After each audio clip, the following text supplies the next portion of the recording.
videos, and today I'm going to be looking at the benefits of strength training and how it's much more important than just how you look in the mirror or the overall perception of what people think it's about. It's much more than that. So let's get into it. So here's a very quick summary, and I'm going to go into a bit more detail on most of these topics here. But apart from the obvious sign of this benefit of building some strength, it definitely helps you to lose body fat, increasing metabolism, and all of those things that people are trying to do with nutrition. It really plays a big part in speeding that process up. So obviously if you're going to eat junk and do strength training, you're not going to really get the results you're looking for. But if you're just eating well, you can really make a huge difference by adding muscle, which I'll go into in more detail. Obviously the improvements in posture, but the confidence and the mental strength, that how it changes the way you look at the world and the way you perceive your own body. That's a really underrated part of strength training. Obviously, can perform daily tasks better. There's an obvious thing for osteoporosis and bone density. Obviously plays a big part in heart health, which most people don't realise, and they think they need to go out and do cardio training when you can actually get a great result from actually strength training. And obviously other diseases like diabetes, cancer, and all those things come into it as well. So let's get into some of the more detail of some of these issues so you can understand how it plays a part in them. So muscle helps you to lose weight. So strength training creates massive damage to the muscles in a good way, which then over the following days in the recovery period increases the production of the human growth hormone naturally. So you're not injecting stuff, but so basically the recovery process activates all the anabolic hormones that are trying to build and repair things. So most of the time we've got things that are destroying us from, say, stress and things that we're doing, but when we're sleeping and we're eating good food, our body goes in this recovery stage to try and repair all the damage. Now, because it creates so much good damage, when you're asleep at night, you're basically revving up your metabolic system to try and repair all the damage that you've created. So you can see how it can really help you to lose weight even when you're at rest.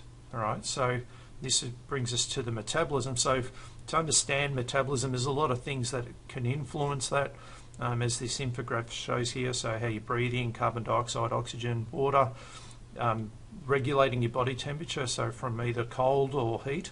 So you have to sweat when it's hot, and you shiver in that when you're cold. So all those things influence metabolism. Food we eat plays a big part in that. So digesting food, and even how often you're eating. So if you're eating more regularly, you have to your metabolism is speeding up to try and break all that down, and then obviously the digesting it out of the body is using energy as well. So basically, as it says here, it's a process which your body converts what you eat and drink into energy. Even when your body's at rest, you're still using energy, because you have to have functions of the autonomic nervous system, such as breathing, circulating your blood, and repairing cells. So while we think of it as just as a weight loss, it's actually a vital part of keeping us alive. So the better it functions, the easier it is for us to maintain a healthy body, and also like lose weight, or if we're already at a good weight, maintain a good weight. All right. So how does the muscle influence that? Well, the things that influence metabolism the most, you can see from this graph, is lean muscle. Nearly 2/3 of it is attributed to that. So exercise in itself, so whether it's running or cycling or swimming or weight training, just the fact you're moving, or even if you're walking and stuff, that just moving creates a metabolic effect. Like I said before, eating creates a metabolic effect as well. So some foods are harder to digest than others. Just eating more often means you're using it. So as I've said before, body temperature. So these are some of the things that really play a big part, but overwhelmingly the biggest chunk of it is the muscle. So basically, the more muscle you have, the faster your metabolism will be, because it's so inefficient to maintain it. So while you're at rest, it's working really, really hard to repair all the damage. So the less muscle you have, the slower your metabolism. All right, so now the other thing that plays a big part in this is how the muscle regulates your hormones.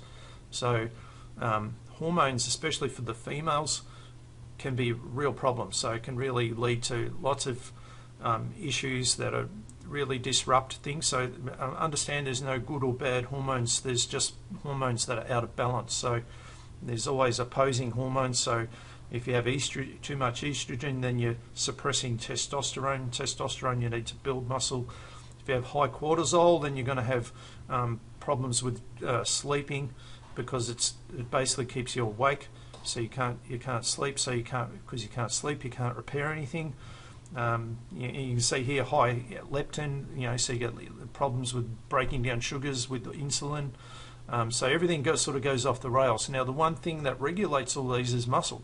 All right. So muscle plays a big role in controlling these, especially insulin and leptin, because it really regulates the glucose control, because it sort of sucks up a lot of the energy as well. So so this is even more important for females with a complicated hormonal cycle, and especially when they're hitting menopause, when the hormones are going crazy. Now they don't have control over over menopause itself, but they do have control over the things that they're eating and obviously adding muscle. All right, so it plays a big part in that. So often what we see with hormone problems is migraines, again very common with females in menopause, because the hormones are all out of balance. So it really tips the body over the edge and creates migraines. So and it's a very, very common problem that could be. It's a complex thing, so it's not just one thing. But I'll put a link in the description to more stuff on migraines if you want to read that. But adding muscle can be one way you can try to gain control over that. All right. So as I mentioned before, with the insulin problem, so insulin problems lead to obviously to diabetes, but also to cancers and things like that. So there's a real problem regulating glucose. Obviously, you're going to have to eat good food. So it doesn't mean if you're a huge built guy that you're going to be immune to problem if you're eating junk, but you probably wouldn't have got big if you were just eating junk anyway. All right, so you'd have to eat really good food to be able to achieve that. But it's really an underrated part of the strength training, and as you can begin to see, it's so much more than just looking good in a mirror. So how does muscle affect cancer? Well, there's been tons of studies proving that it has a huge effect, and one in the from 2009 showed men who were working out with weights had the highest, with the muscle strength, were between 30-40% less likely to lose their life to a deadly tumour. So again, check the description, because I'll put some links to other videos that you can check out there where I talk more in depth on these, because I'm just touching on them. Heart health, as I mentioned earlier before, so a lot of people think they have to go running and cycling and stuff to do cardio training, but if you're lifting weights for even just 1 hour a week, you can reduce your risk of heart attack or stroke by 40 to 70%. That's pretty massive. So, and again, there's tons of studies proving all of this. Again, like if I'm going back to the other stuff, regulating hormones and stuff like that, all those hormonal problems creates lots of stress on the heart. All right, so if I'm doing things to regulate that, and at the same time losing weight, and at the same time improving my cardiovascular function, I'm really doing lots of good things for my body. All right, just from lifting weights once a week, 1 hour a week. Bone density, I think most people are aware of this, but I think it sometimes gets lost. That people think they can eat calcium and it makes their bones stronger.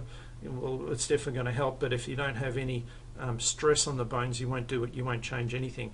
You have to actually apply some load or some force onto the bones to force it to, like, sort of have miniature micro fractures, I suppose you could say, where the bone is forced to build more calcium and create a stronger structure. So, so obviously you could start off with sarcopenia, so you start to see muscle. So there's a good strong leg, there's a bit of a weaker leg. This one's definitely prone to osteoporosis and fractures and all sorts of bone problems. All right, so that's a very brittle bone. This will be the healthy bone. All right, and it's muscles that influence bones. All right, so as you can see here, so bone mass peaks around age 25, and severe losses after age 50 if you do nothing to stop it. Women are 3 times more likely because, again, the hormonal structure, much less muscle mass to begin with, and it's harder for them to build it. All right, but men are not immune to it, so they can still get it. And the muscle strength declining 30% on average from 50 to 70, so the massive losses after age 80. But again, we have people training in their 80s and they're just as strong as they were when they were in their 50s. So it's not like that it can't be slowed down dramatically, because it can, but you have to start doing some weights for it.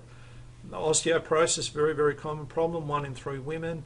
Again, this sort of the infographic gives you some good ideas of what it looks like with an osteoporotic bone and the healthy bone versus the severe osteoporosis.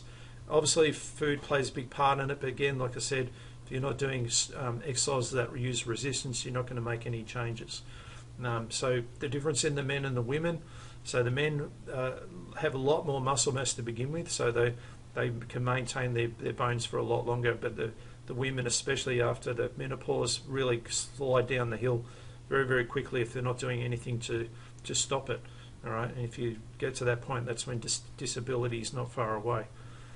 So younger people, sporting especially, joint stability is a big issue. So how do you improve joint stability? You've got to strengthen them. You've got to learn to move well, and then you've got to learn to strengthen them. So strength training, again, this has nothing to do with looking good. This is about moving good and preserving the integrity of the bone, so you don't like blow your knees out or your shoulders.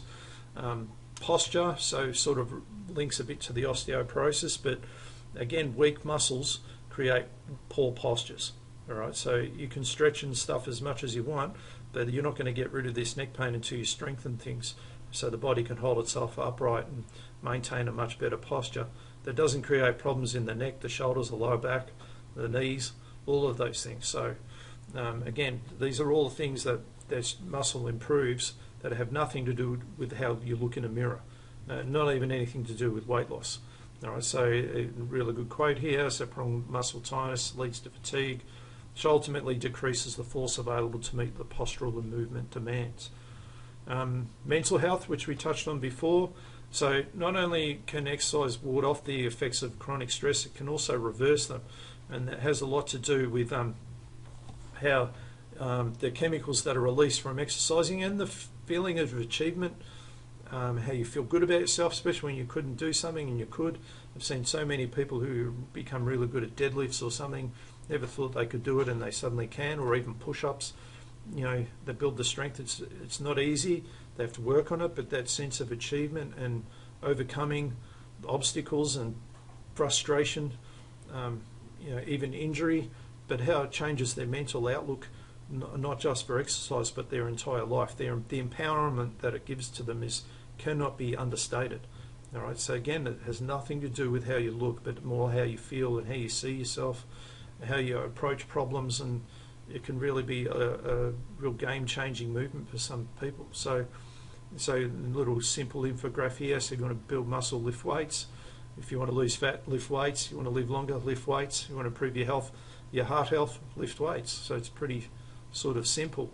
Like obviously you're going to have to eat well as well, but but if you're a person that's thinking that strength training is dangerous, well, I would say being weak is dangerous, and that's a good quote from Brett Contreras, a sports scientist, and I think that's a good thing to keep in mind if you're sort of doubting if you need to do it, because there's overwhelmingly proof that it is important. So obviously I don't go into great detail of all how to do things here. This is just a simple video to just really ram home the point that strength is so important for overall health, not just what it's perceived to be for most of the time. And then people who really need it are probably the ones not doing it enough.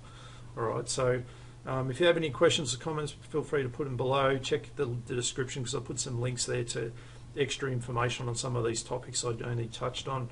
If you need help with specific injuries and that, there's programs on that. Again, I'll put the links there for you, and you can grab a copy of those. All right, but I hope you enjoy that video, and it gives you a bit of extra information that helps you out. And yeah, we'll see you on our next one.